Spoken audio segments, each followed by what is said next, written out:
My name is Jeff Anderson. I run Anderson Property Advisors. It's a advisory service, principally buyer advocacy, but I cover everything. I will be on the Online Prosperity Show very shortly, and the podcast is going to talk a little bit about my journey. It's going to talk about some real life experiences, how I got to where I am, what I've been through to get there, and who I help, how I help them. It's all about that.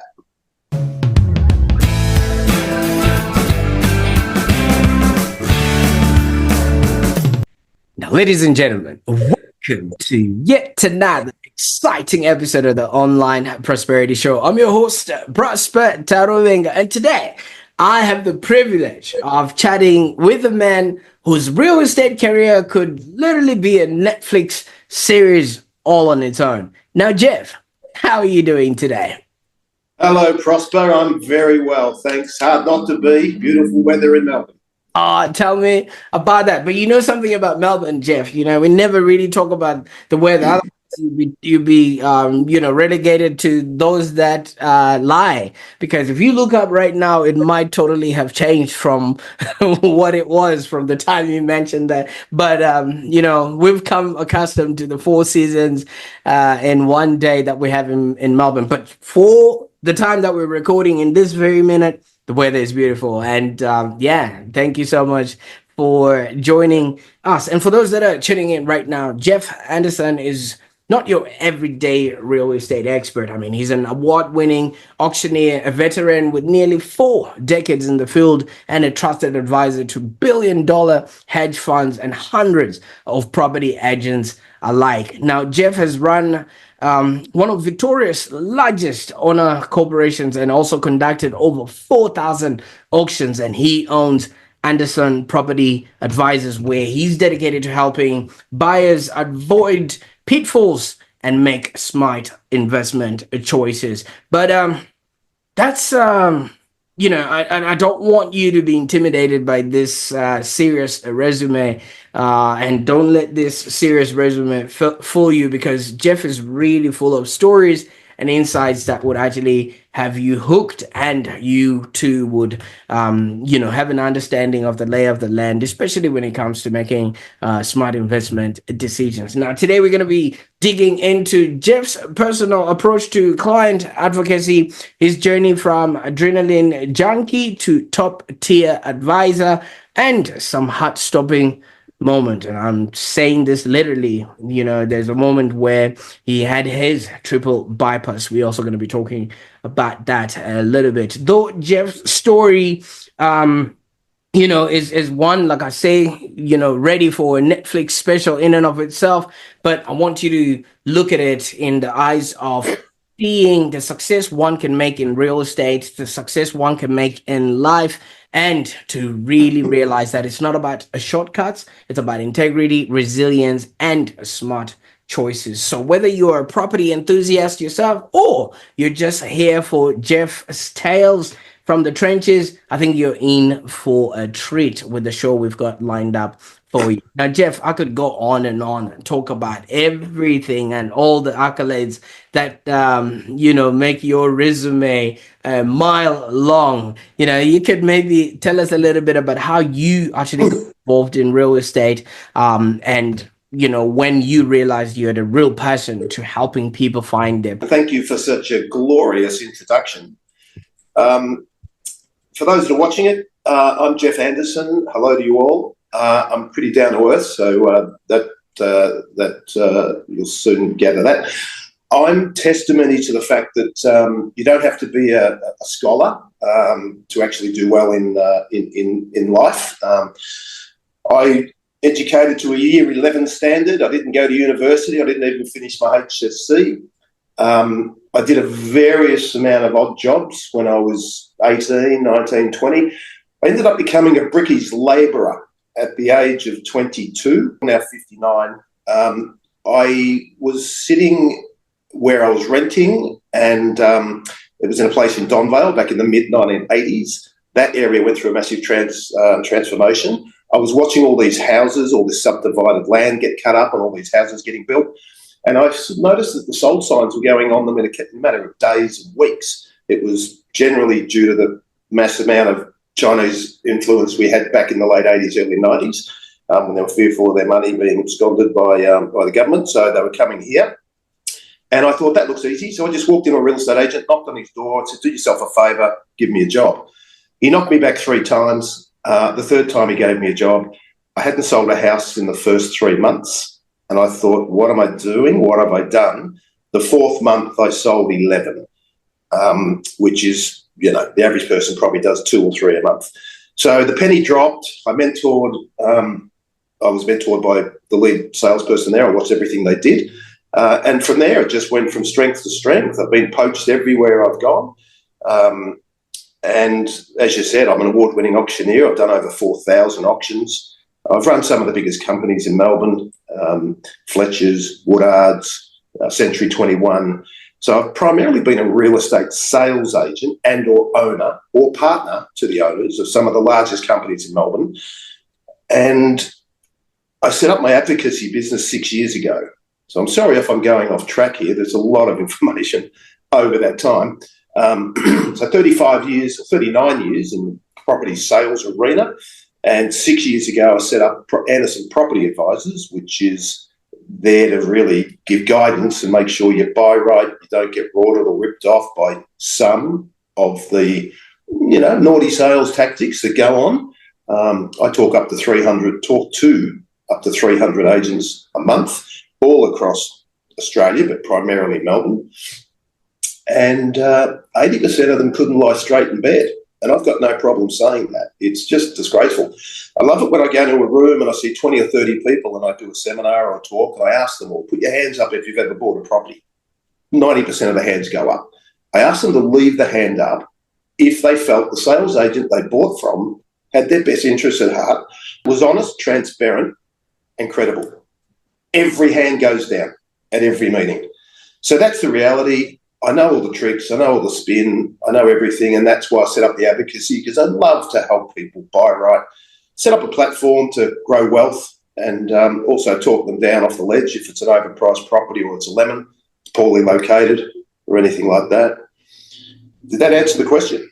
Absolutely, Jeff. I'm just intrigued. You should see me behind the scenes taking copious amounts of notes. And thank you so much for, giving us an insight into your life there. Now, you raised a very, very important, topic that one doesn't necessarily need to be a scholar or go to university or things of that nature, in order for them to succeed in life. But what was the sort of sentiment around you not proceeding with school during that time? I mean, family, friends, or those that were around you, or even the people at school? I was working part-time, as most 16, 15-year-olds do, at the Coles supermarket. I was a trolleyologist. So I'd collect the trolleys after school in the car park by foot, way before they had the tractors to cart them around. And I was offered a scholarship, a trainee management scholarship at the age of 17 with Coles, and I thought I'd take that up. It sounded good. So that's what I did, and I worked there for a number of years, 5, 6 years. I became the youngest manager of a Coles supermarket, Brandon Park, which had hundreds of staff. I think it was the 3rd biggest in Australia. So I held senior management roles with Coles, and that took a 4-year journey. Going through all the departments, delicatessen, night shift, butcher, baker, candlestick maker, working in all of them. And that's, I've actually lost track of the question. Absolutely, because the interesting thing about that is you actually had real world experience, dealing with people at such an early age. What my question prior was, the people around you, did they not maybe try and force you or want you to continue with school or things of that nature? Or was the environment where you were supportive of the idea of you just taking life as it came? I was never really, I never really did very well at school. I never enjoyed school, and my grades were average. I passed everything, but some of it, barely. And I just felt, coming from a pretty humble background, my family, my parents, their parents, didn't really have any money.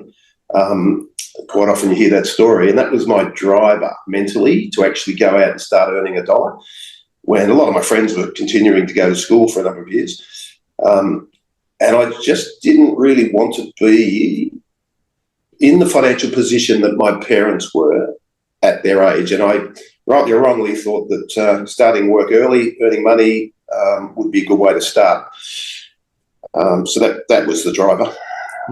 Absolutely. And thank you so much for that, because so many people find it difficult for them to be motivated to want more, be more, because everything is cushy back home, you know, so they have no drive and things of that nature. Now, you went in and for 3 months you saw zero, nothing, but you still held on. Wasn't that a painful experience, just showing up and nothing was happening for you there? Certainly was. I questioned my life choice there, or career choice, very, very often and deeply. But I'm very persistent. I've got a lot of self-belief. I thought I would give it another month, and then after that, I'd probably be fired or I'd leave. So, yeah, I think that's just the commitment. I mean, I was the first one in the office, the last to leave. I wasn't married, didn't have children, didn't even have a girlfriend. So I had nothing keeping me from staying at the office. So by getting in early, leaving late, and it was 7 days a week back then, I'm talking mid-1980s. So it was a 7-day-a-week slog. It's changed a lot now. But just by doing that, I got noticed more. And once you get noticed more, opportunities arise, doors get opened. People can sense that willingness to be successful, and it was good fun. Absolutely, and thank you so much for showcasing that side of yours, because a lot of people really get embarrassed to know that they have failed, or to let people know that some failure sort of visited the early stage. But I think that was really setting you up, because month number 4, 11 properties. First of all, how did you feel now? You know, knowing you had zero all 3 months, and then month number 11 just becomes a fire hose and just drenching you with success. Yeah, look, it just it was the lightning rod I needed to know that I could be successful. Real estate's a very fascinating industry. It's probably the only industry that vendors give you money to promote yourself. Yes, you're promoting their house, but your name and your face is all over the boards, the brochures, all over the internet. And so once you create a common thread there, it just sort of grows. It's probably like a reverse pyramid. You know, it just keeps expanding as you get more and more active and you do more and more deals. It's important, obviously, to do the right thing by clients, and the after-sales service and post-settlement service was critical in my growth. So I really over-service people, and I found that they genuinely love that. A lot of salespeople will make a sale and you never hear from them again. I'd put them on a Christmas card list. I'd ask how their dog was. I'd take all the notes, as most people do, in the CRM about all their interests and hobbies and children's names and that sort of thing. And I'd make sure that they knew that I remembered those things. So eventually it got too big to control, but it was pretty easy in the first 5 years. So. Absolutely. And congratulations for looking at it that way, because when somebody makes a property transaction, it's, you know, in Australia, not a lot of people go past the second property or the third property. So it's usually a once in a lifetime endeavor for a lot of people. So, you know, it's not like how you would be experiencing it, you know, like you had 11 in a space of 30 days. So that's a lot of property understanding, knowledge, and things of that nature. And yeah, if you really held that person with that sort of white glove service they're looking for, since it's that only transaction they're ever going to have, they will definitely remember you, because where else are they going to have a point of reference? You will be the only person there. So like you say, the database got bigger, and you literally have now conducted over 4,000 auctions. I've been at an auction, Jeff. The stakes are high. Even the guy who's got the hammer, you know, he's speaking so fast. English is not my first language. I'm like, What were you saying? Can you tell us maybe about maybe one of the most memorable ones that you experienced or you facilitated? Maybe something that took an unexpected twist that people might be interested in. Look, I've got hundreds of stories, Prosper. Two that come to mind. One's very sad. I was conducting an auction, and halfway through the auction, before we were at the reserve, before it was declared on the market, the vendor was inside with her parents. The vendor was 86, single lady with her children, and she had a heart attack during the auction. Now, the ambulance had to be called. I had to stop the auction. We postponed it for some time after, down the track. So that was a very alarmist thing that happened, very unsettling. And, yeah, that's a real story. Property in Bulleen, early 90s. I've sold a property with, where the DEA's called me, the police have called me, letting me know that the property I'm selling has got a marijuana crop in the roof. The property was tenanted. So that was an interesting one. I had to sort of guide myself around that a bit carefully. Yeah, there's a couple that come to mind. People always ask me how's the market. I say, which one? There's 32 of them. And people go, what? 32 markets? I mean, units are a market, apartments are a market, houses are a market, subdivisions are a market, off the plans a market. There's residential, commercial, industrial, retail. It just goes on and on and on. So when people see the market figures from the auction results that may be there on a Monday or a Sunday night on the TV channels or wherever, they're all very different as well. And the reason, there's 5 reporting bodies. The reason for that is that not every agent reports all their results because they don't like to have a pass-in go in public, because obviously the neighbours see that and think, oh, they're no good, they didn't sell it. So the auction results are manipulated a little bit, and they're all different depending on who gets reported what. And, I take a lot of pride in the fact that I spend a good hour, and it's a free obligation, free consultation, a discovery chat, if you will, just about any prospects' ideas and what they're trying to achieve in their property journey. And I always ask, people have to have a main driver. They've got to know why they're buying. There's only 3 reasons people buy a property. It's either capital growth, yield, or it's lifestyle. There's no other reason. So depending on the brief from the client, I will obviously take my attention to that brief, if you like, because I could talk for days about property, but it's very easy to get distracted. There's a lot of shiny objects out there. There's a lot of clever marketing and sales scripts that sales agents use to manipulate the emotions of the buyers. That's their job. Can't jump up and down about that. But yeah, they do that. They're working for the vendor, right?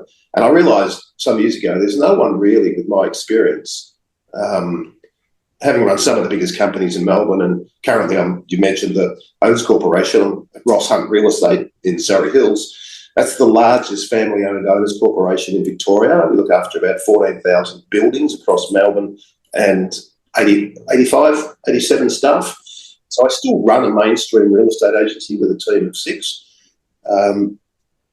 But my passion is the buyer advocacy, making sure people are set up to buy right and to understand all the tricks, because you're quite right. At auctions, people scratch their head. They might be new migrants, they might be Indian, Chinese, Middle Eastern, doesn't matter. I see them all the time, and they're sort of chatting to each other in their native tongues. They haven't got a clue what's going on. They just don't know. So, yeah, I enjoy helping them and giving them an education, really. Whether they want to use me or not, that's fine. Absolutely. No, you're absolutely right. And most of them are the ones that as soon as they come into a country, they want to settle and buy a property. And if the buyer's advocate is not paying attention to that, they might actually let money walk out the door. Now, during this time, you've worn so many hats in real estate, from being an agent, auctioneer, advisor, so far away from that young man who walked in and was denied a job 3 different times. What is it about working directly with clients? Because you keep referring to the fact that, you want to help clients, buy or sell, that really keeps you coming back day after day, because you've got an opportunity to literally just stay in your office and not worry about people. Yeah, I do. I do, but I've got a couple of children myself, 26-year-old and 31-year-old boys, who are both doing very well and settled, but they're not in real estate. They're both in the trades. One's a plumber, one's a builder. And all their mates were hitting me up. They're all getting married, having babies, buying their first properties. And it became very clear to me that they had no idea what to buy, when to buy, or where to buy.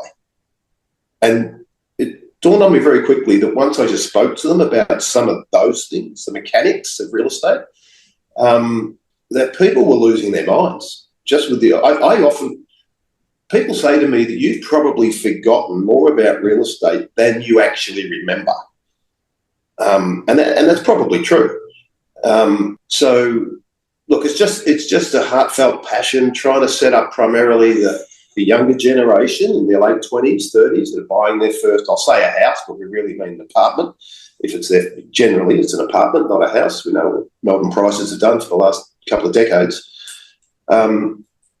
And I just get a real buzz out of it. I get a real buzz out of making sure that the agents don't fall for the agent spin. They don't get themselves in any legal entanglement because they haven't read or understood the contract properly, nor have they even considered, building and pest inspections on something that clearly warrants it. People just assume that everyone gets a building and pest inspection. They don't. It's probably 1, 2 in 10. 8 out of 10 will turn up blind on the day, no idea of the structural consistency of the house, and just blast away, just start bidding, And the silly thing is, they bid what the auctioneer actually asked them to bid. It's a lot of tactics when you bid at the auction, which they don't realise. Yeah, I like educating people. Absolutely, it's all about education. Like we said, they don't have that, exposure to as many property transactions as you obviously would, and for them, it's quite a very daunting and fearful experience. And I've noticed that your business is all about transparency and trust.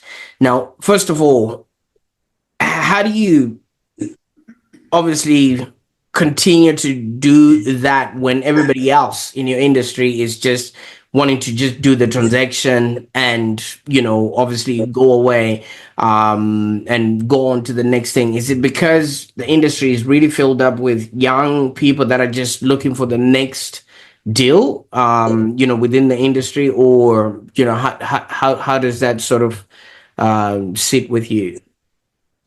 I think I meet a lot of advocates in the journey of life. I don't know anyone with my experience, anyone that's run some of the biggest companies in Melbourne, that's even done an auction, let alone 4,000, has been an award winner. I mean, I've partnered with some of the biggest owners in the country.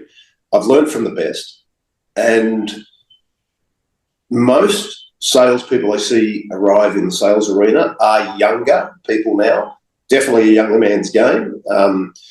And you've got to be pretty tech savvy to be successful in real estate now with all the different applications that are around. I have noticed a massive change in the last, I'll say 12 months, but more 6 months, where a lot of agents that are just getting there, but they're struggling, they're earning the average income, they're doing 70-hour weeks, they're just not sort of breaking that ice shelf, and they're now going into the advocacy space thinking it's easier. Again, most of the ones I talk to, some of my clients shop around, the majority are just referred to me. I don't advertise or promote it or market it at all. I buy 15 to 20 properties a month across Melbourne. North, south, east, west is fine. Rural areas are fine. Bendigo, Ballarat, Castlemaine and Bayside. But I do find that when I talk to clients and they have that first 1 hour's discovery session, and then they appoint me on the spot, 90% of them on the spot, I buy a property for them, or I bid for the auction for them, or once we secured a property, they're literally blown away. And within a week to 2 weeks, I've got their mother, their brother, their neighbour, their ex-girlfriend calling me saying, "You just helped Prosper buy a property. We want to use you." That's how strong the referrals are.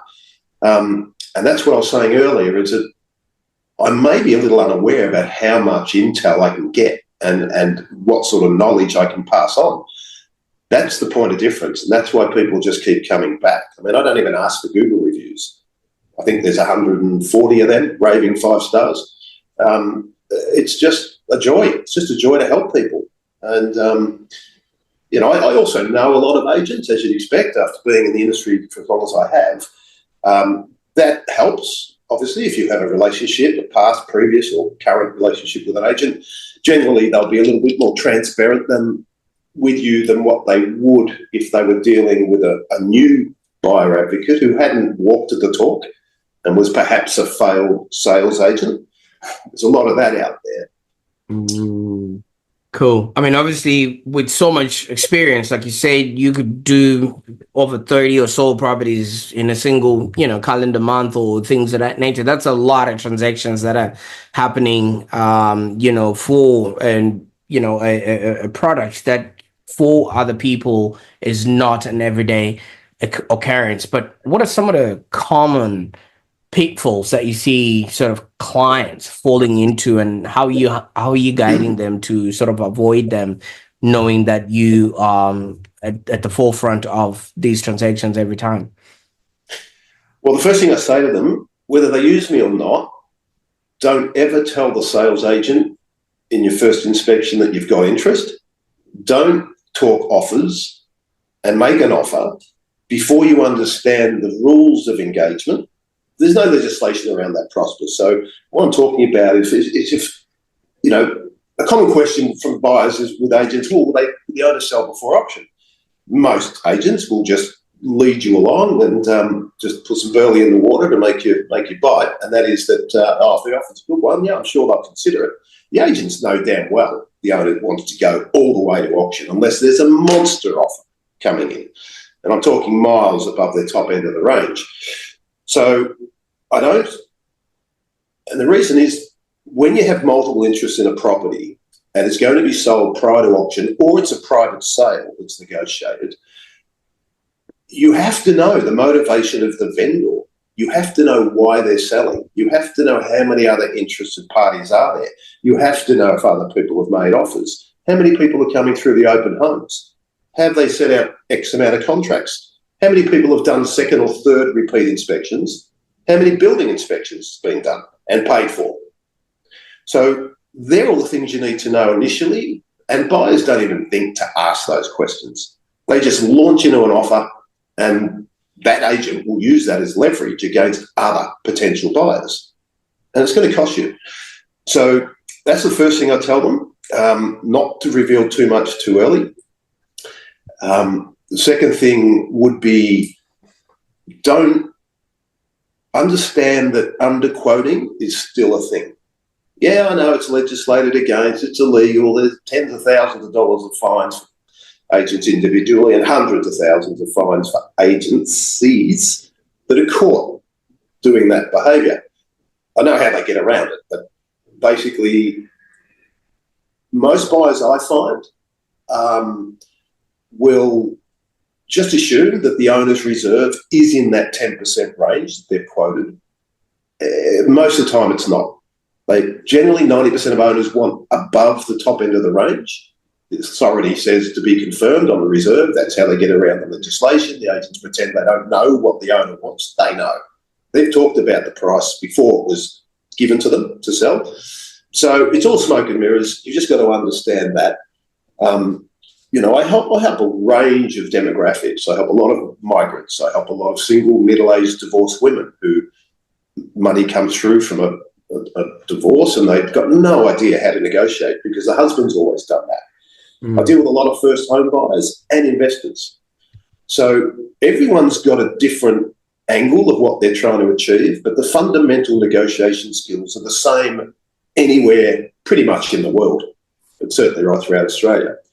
And so I teach them about that. And price is only one thing. So price is a tool to negotiate, but it's not the only tool. You've got, you know, the ability to release the deposit as a buyer to the vendor earlier than settlement, which can, via Section 27, providing there's no or little mortgage on the property. That can be a big sweetener to an owner who is reliant on that money, the deposit money, to buy another house themselves. Settlement is another big one. Some owners have bought. They're looming up to a bridging finance loan, which costs thousands of dollars to set up and then many more than that each month as extra payments go on 2 mortgages.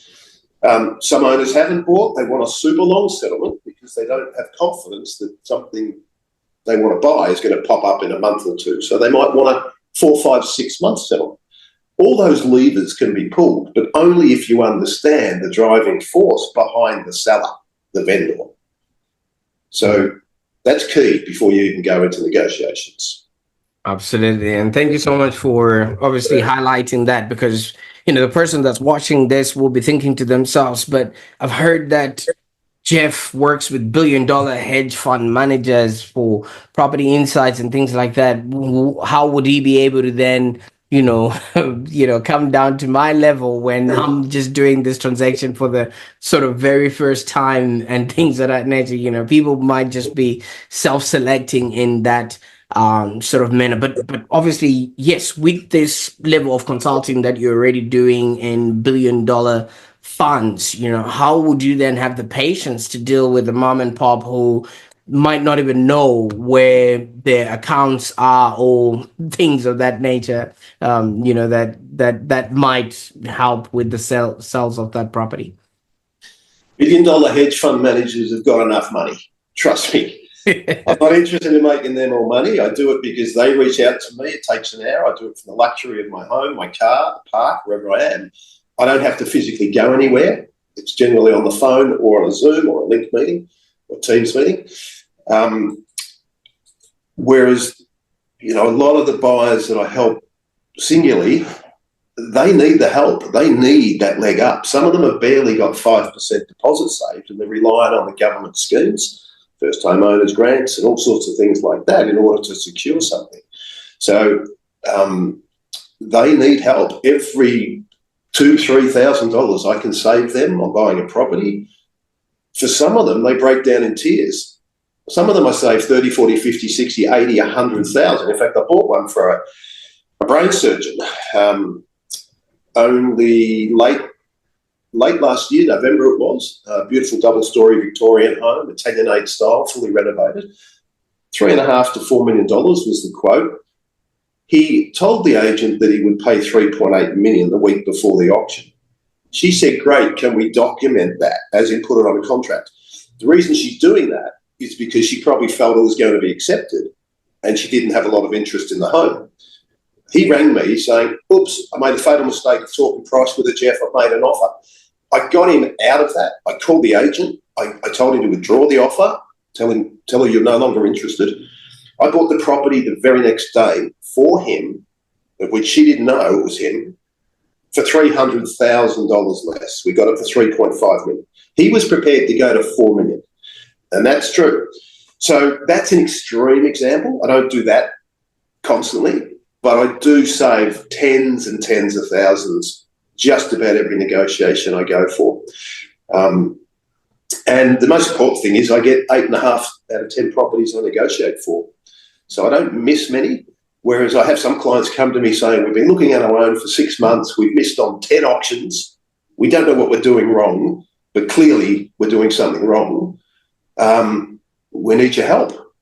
So, I've got a heart, Prosper. I enjoy giving to people, and I don't charge what most advocates charge. I set it up as a hobby 6 months ago, just as a little side hustle, because so many of my boys' friends were ringing me. And I thought I might as well start charging. And people didn't blink. And it just grew from there. I know what other advocates charge. I charge about 1/3 of what they charge. I don't need the money, but I'm not going to do it for free. Oh. So, that's what it's about. Yeah, absolutely. And thank you so much for the service you're doing. I mean, we have really established, so many people don't go past the second or third or fourth property just because it's just so much for them to deal with. And it's just a lot of, information that needs to be present for somebody to be able to make an informed decision for them to then participate in the property game.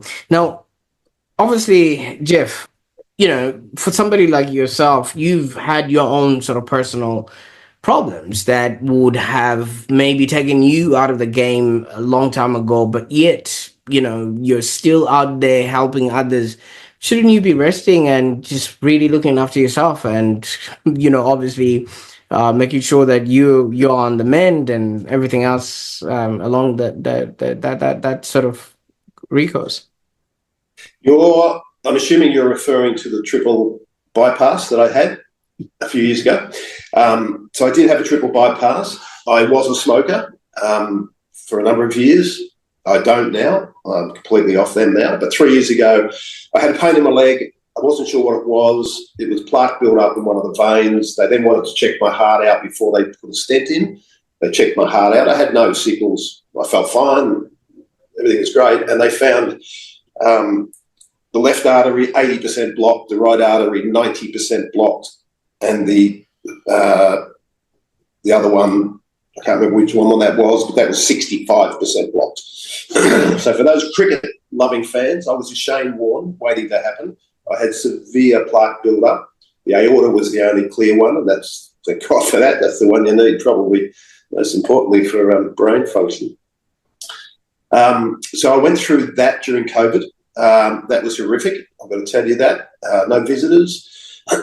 Staff were completely burnt out. I remember this nurse coming in, very little English. I think he was from Iraq. And not that that's not a racist comment. He was a migrant, obviously. And it took him about 20 turns just to get the catheter into my vein in my arm. So that's the sort of support and care that I was given, and that went on for 5 days. I was supposed to be in hospital for a week or more. They sent me home in 5 days just because they were so overloaded and crowded with people with COVID and all that sort of thing. So I went home, and I should have rested up, but I couldn't help it. I got straight on the text just to tell the staff I was home and everything was well. One of them took that as a license to call me. I could barely move, but she did do that, and I was selling her now husband's property. They were engaged at the time. It was on the market before I had my operation. She had an offer on the property. She couldn't get an increase on the offer. She rang me to see if I could talk to the buyer, whom I've never met, never spoken to, and was barely able to talk. But I did. I got on the phone literally that day and wrapped it up for another $30,000. So I did that for her, not for me. I should have pushed it away. I should have rested up, but I didn't. I just enjoy what I do. And thank God that I am 100% perfect now. Cardiologist has given me complete green light 6 months after the operation. He said, you'll live to 100, your heart's brand new, it's all good. Don't smoke. Stop, just get off the smokes. So that's what I did. So I don't feel that I've got to go any slower than what I'm able to. Oh, absolutely, absolutely, and congratulations on that outcome. I mean, obviously, things could have taken another turn, but as a smoker in your early days, you were really involved in some adrenaline-fueled hobbies. How did you manage rock climbing with Sylvester Stallone's stunt double while all winded and but do you think this sort of adventurous spirit has now influenced your sort of approach to real estate? Oh, absolutely. It's an adrenaline filled industry. Absolutely. You've got to have a little bit of thrill and spills through the journey. There's a lot of ups and downs. You meet a lot of different type of people. Every scenario is different. And yeah, look, the rock climbing at Mount Arapiles, which interestingly enough, I heard on the news just last week. I've never heard it on the news ever. It was on the news last week. It's a place near Nattymuck, towards the South Australian border, just an extension, they say, of the Grampians. And that was just deemed that some council or state governments just closed half of the whole park down. But I climbed with Stefan Wolf Glauts gang. Can't remember his name now. A long time ago, I was 18, 19. It's not a stamina sport, Prosper. It's an agile strength balancing sport. You don't run up the rocks. So I could smoke. Right? I thought maybe that was you, you know, Sylvester Stallone being, you know, things of that nature. But yeah, absolutely. So, I mean, obviously, you've presented a, you know, a very compelling case on why people should maybe work with you. What would be the best way that people can get a hold of you? Should they just look out for the blue cow? Uh, Look, you could call me, give me a call, send me a text, shoot me an email. The email is jeff@andersonpropertyadvisors.com.au. My mobile number 0411 222 744, or just Google Jeff Anderson real estate agent. You'll get a couple of pages on me. I'm not hard to find. Absolutely. The better pick a lunch because it'll be there for a minute, right? Just looking through.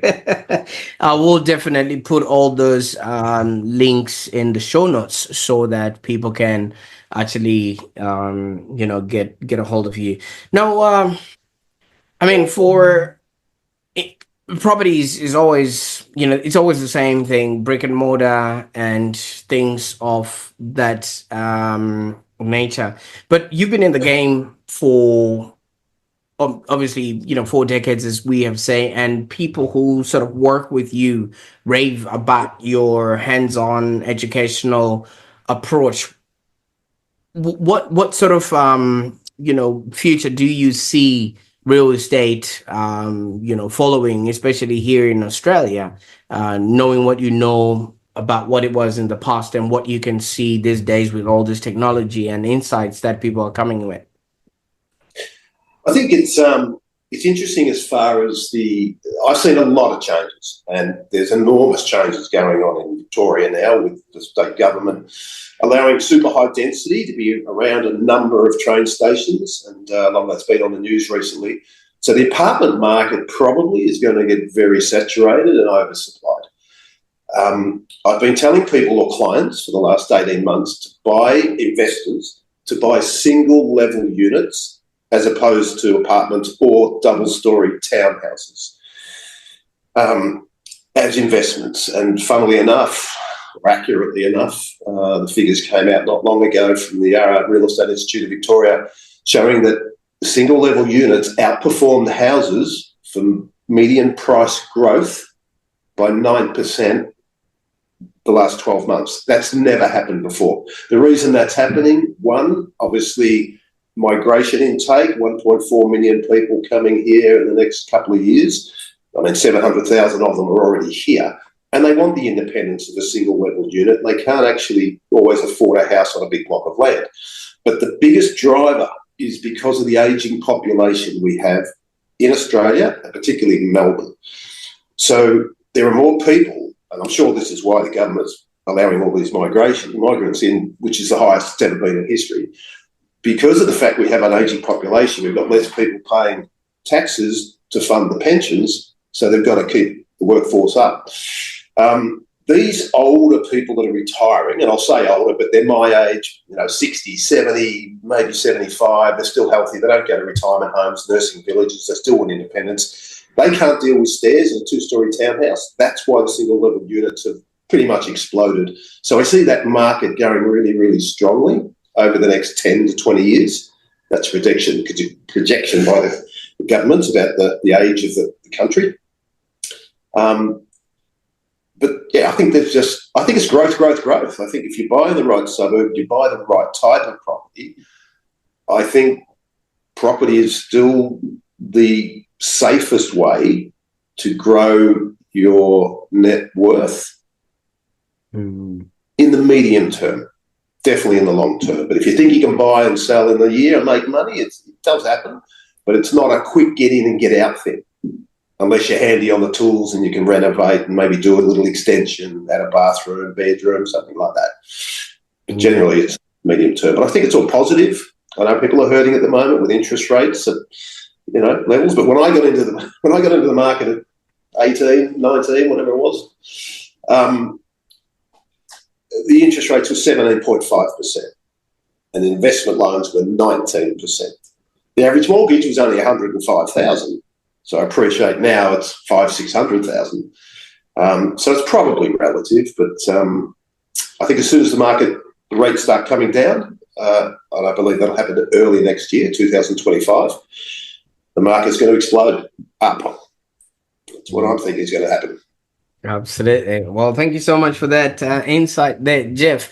Apparently, they say it's not timing the market, it's time in the market. So it's one of those things that people should obviously be cognizant of. But I can't thank you enough, Jeff, for sharing, first of all, your wisdom, your experience, and your stories with us today. And yeah, I mean, I know we could go on and talk about your days at Coles and everything else along the line, but I think we just have, you know, a nice little thread, and now people know exactly who you are and what it is that you can do to help them. So thank you so much for that.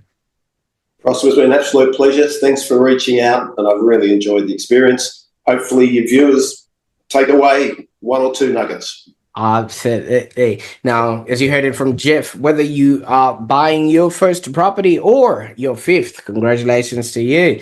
Jeff's journey just reminds us of the power of patience, honesty, and that expert guidance in your corner will definitely help you do and have a happier existence. And if this episode struck a chord, just go ahead and maybe re-watch it or re-listen to it, because there's so many little nuggets of gold that were sprinkled along the journey. Or if you got enough of what you came here for today, why don't you share this with somebody who is wanting to get into the property market and might need the services of Jeff, or just an inspirational story to know that anyone can come back from whatever setbacks they might have in their life. And while you're at it, why don't you check the next video in the playlist? We do have a lot of experts that can really help you with your health, your wealth, and your well-being, and more insights to help you thrive in business and in life. Thank you so much for tuning in. I hope I'll see you again next time. Bye for now.